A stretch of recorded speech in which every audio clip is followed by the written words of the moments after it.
move forward, and it's time to talk about the convergence of cloud as well as big data and artificial intelligence or machine learning. And what it means really for all of us. How will this disrupt business and economy? What about data privacy? After all, that's an issue that has been plaguing our minds in the recent weeks, has it not? Please join me in welcoming a very special guest, and she wasn't just Satya Nadella's first big hire, but she recently got elected as to BlackRock's global board, popularly called Microsoft's Dealmaker-in-Chief. Here's Peggy Johnson, Executive Vice President of Business Development at Microsoft, in conversation with my co-host, Times Now's Anand Narasimhan.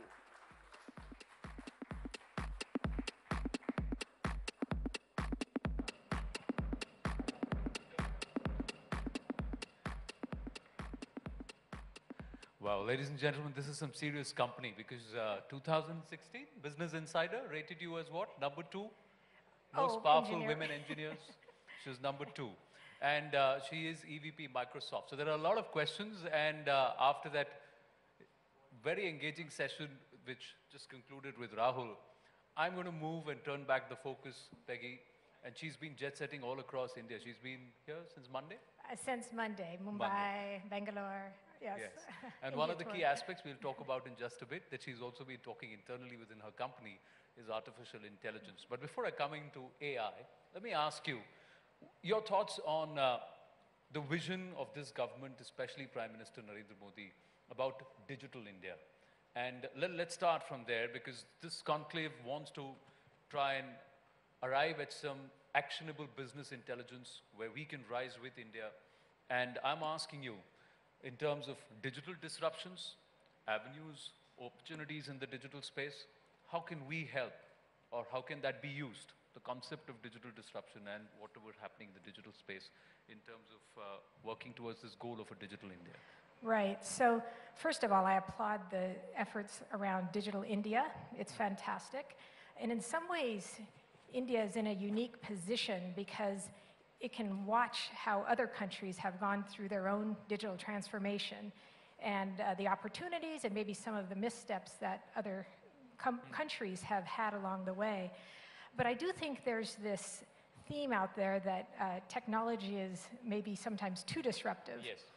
And I think you really have to take a step back and say, you know, you don't really want to slow that down. But as you're releasing the technology, you have to be mindful of the impact to society, to corporations, to individuals, and be thoughtful about that. And so AI, for instance, very powerful technology. It's going to be able to, I believe, help us solve some of society's biggest challenges. But AI, artificial intelligence algorithms are fed by data. And that data needs to be protected, and you need to be transparent about how you're using that data. And actually, a couple years ago, it was about mid-2016, Satya Nadella said, we need a set of principles. If we are going to be developing artificial intelligence, we have to start with a set of principles. And those principles are things along the lines of reliability. You want to make sure if systems are dependent upon it, it's reliable, it's safe, it's transparent. People need to know what their data is doing. They need to have given explicit approval if they want their data used or not. And so these are the sorts of things that as we're developing AI, we want to ensure that we're following principles thoughtfully and mindfully. But you feel disruption is good? Digital disruption is good? You know, I think there's this idea of digital disruption as kind of creative destruction, right? You may be making a process super efficient, but that might have an impact in an area. So there's always a balancing act. And I think as long as you are aware of the impacts and you get ahead of that, then I say yes, technology is good and disruption is good because the end game should be something more efficient and better for society by employing that technology. You You're talking about a change in the vision and the approach of Microsoft, and I'm going to contextualize it to India because now there is this Jan Dhan Yojana, there is this entire strength of saying, become entrepreneurs, strengthen yourself, create your own avenues. And you said the changing vision for Microsoft is to embed yourself in people's lives, improve the quality of life, make lives better. Perhaps could correct me if I'm wrong. But how does it work? How does Microsoft fit itself into this entire move to try and encourage individual entrepreneurs, creating? Right. So we've actually been in India for about 27 years, so a long time. We've been part of various digital efforts, digital inclusion, and so we've had a chance to see the whole spectrum for those last several years, and essentially we've continued to invest over those years, starting from just a small R&D office. We have engineering, sales and marketing, operations. We have 3 data centers here that supply cloud capacity to the industries here.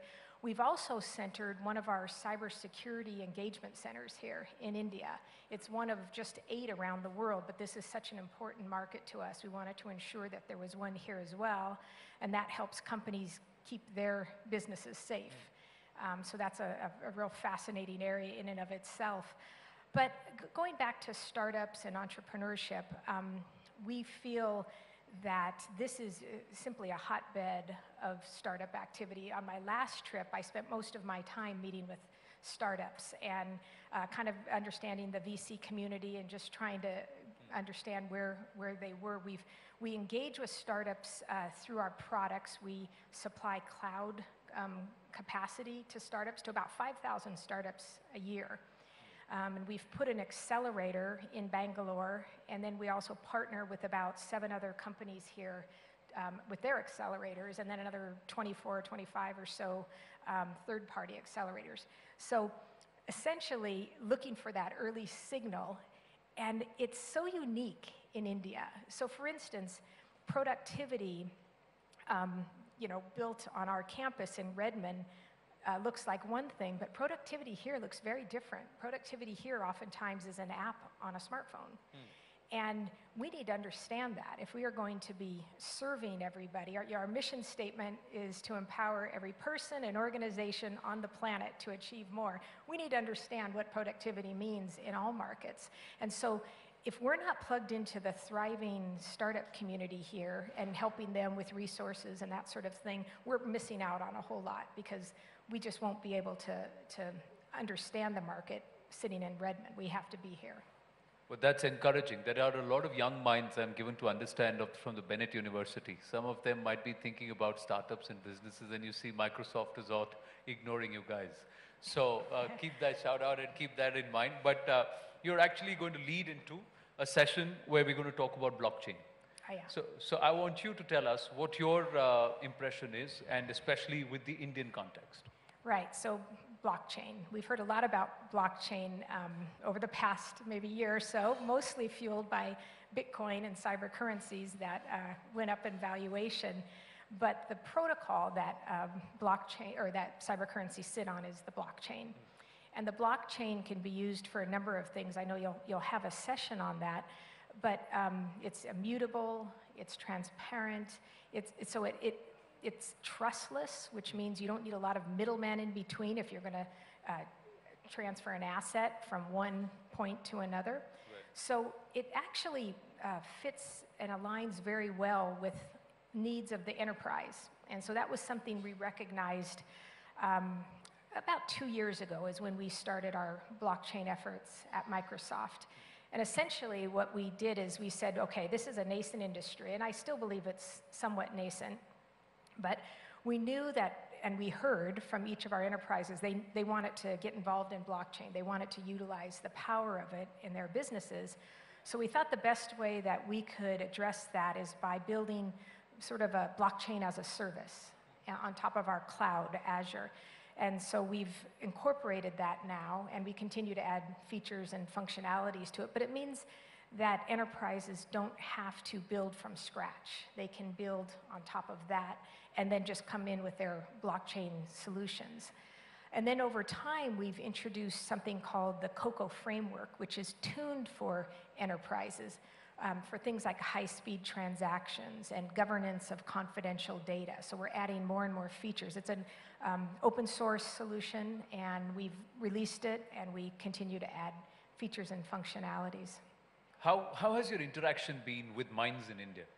Youngsters, startups, businesses, and also how do you see the Indian market looking at the digital space and also embracing the newer concepts? Is there a difference from the way the world sees it and how the Indian minds think? Yeah, I think going back to what I said, how productivity looks very different here. One of the things that we're very excited about is an application that came out of something we called the Microsoft Garage. It's actually an internal incubator. It's how we do innovation internally. So if you're an employee and you have an idea, we actually have a physical incubator on campus, and you can go and get resources and things to realize your idea and your vision. And this came out of Microsoft Garage, and it's called Kaizala. And it's a mobile app, and essentially you can think of it as large-scale communications. So if you need to touch all of your employees and maybe your partners as well, but it's secure, large-scale secure communications that you can control. So for instance, it's a little different than, say, a WhatsApp. Maybe you're running all of your communications on WhatsApp, and somebody leaves the company. What happens to that string? It stays on that person's phone, and unless you ask them, it's very difficult to delete it. So Kaizala gives you sort of the IT control over some of those areas. But what it does is you can reach actually millions of people. And the state of Andhra Pradesh is actually using it in their Citizen Connect program. It actually engages their citizens more regularly. It's an app right on the phone. You can send out notifications. You can do quick polls on things, ask their opinions of things. And it's a way that you can have a massive base of population and reach them in a very personal and one-on-one way. And that was born out of this market. So it's super exciting, and I'm sure there'll be many more things like that. The master or the person who's going to address us on blockchain has just walked into the house. I need a big shout out to Don Tapscott. We're looking forward to you too in just a bit. But let me come back to AI and its impact, the fears about displacement and the insecurities around a concept like AI. And how would you want to look at it in terms of how is it going to help India? So first and foremost, I think there's a lot of hype around AI itself. I think some people think it's fairy dust and you can sprinkle it on your business and your business will grow.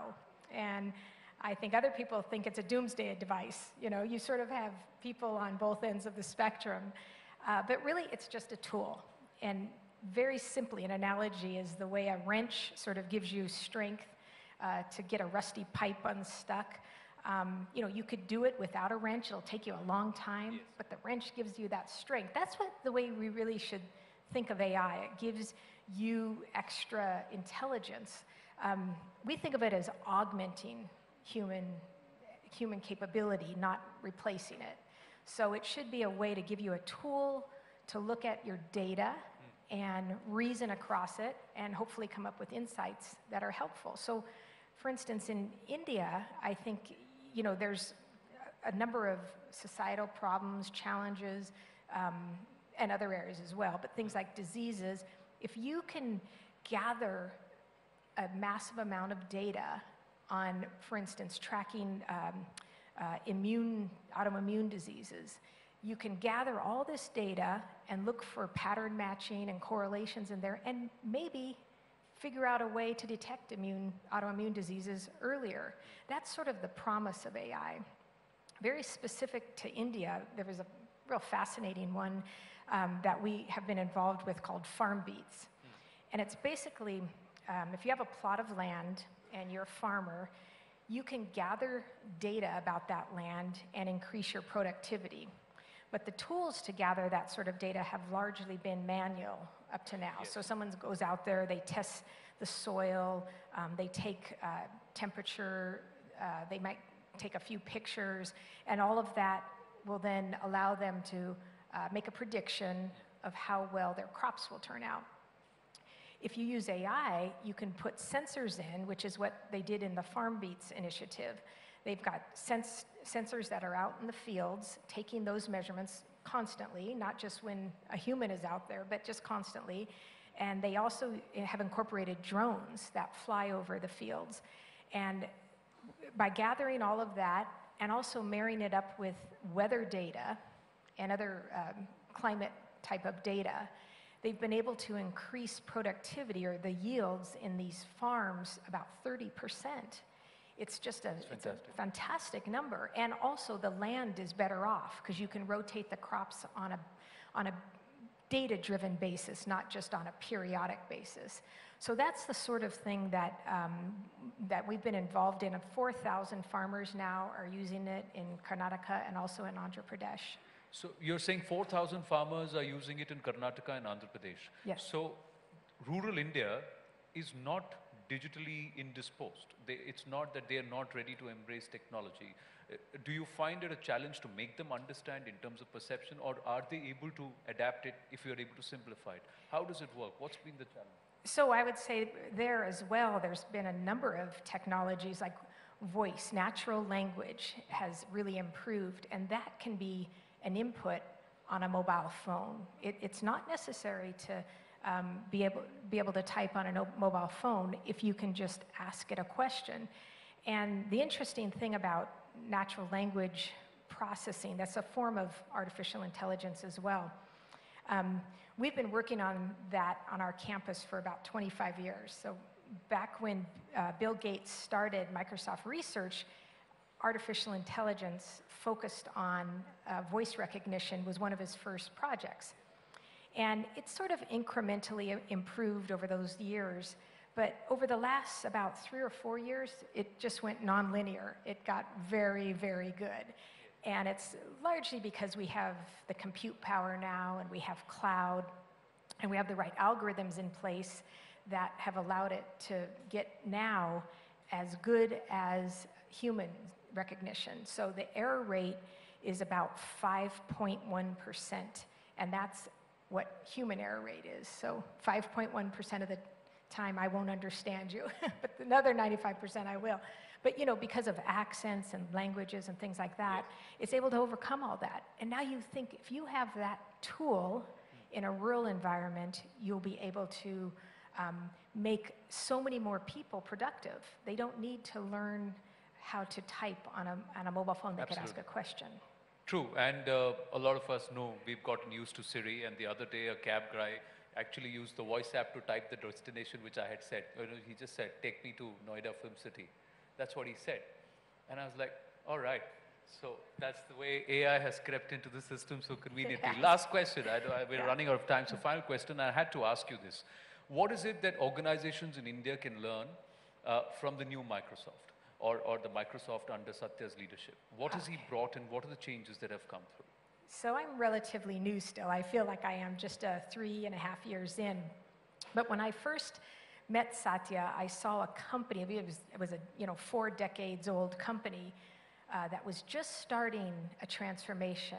Satya had been in his role about 5 or 6 months, and I remember when I first met him, he said, we have a lot of change going on. The industry's changing, our business model's changing, and we need to change.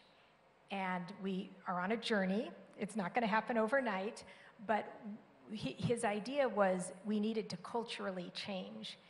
And he had just read a book called Growth Mindset by the Stanford psychologist Carol Dweck. And in it, she talks about if you have a know-it-all and a learn-it-all, the learn-it-all is going to go much further than the know-it-all. And we had largely been a company of know-it-alls. And, it was, we built this, you're going to like it, you're going to need it. And we became listeners, and that was the big change. And he was able to, introduce this concept to all 110,000 employees, and everybody has embraced it. And whenever we find ourselves falling back into a fixed mindset where we're we're not being innovative. We remind each other, remember, you have to have a growth mindset. And that has made all the difference in the world. Well, so from know it all to learn it all. Yeah. So we know what you want, to tell me what you want, and I'll get it for you. So we'll end with that. Fantastic chatting with you. She's got a flight back to Seattle at 6 p.m. So she's already a little stretched for time, so we're not going to hold her back. Peggy Johnson, fantastic. Thank you so much. Big round of applause for her, please.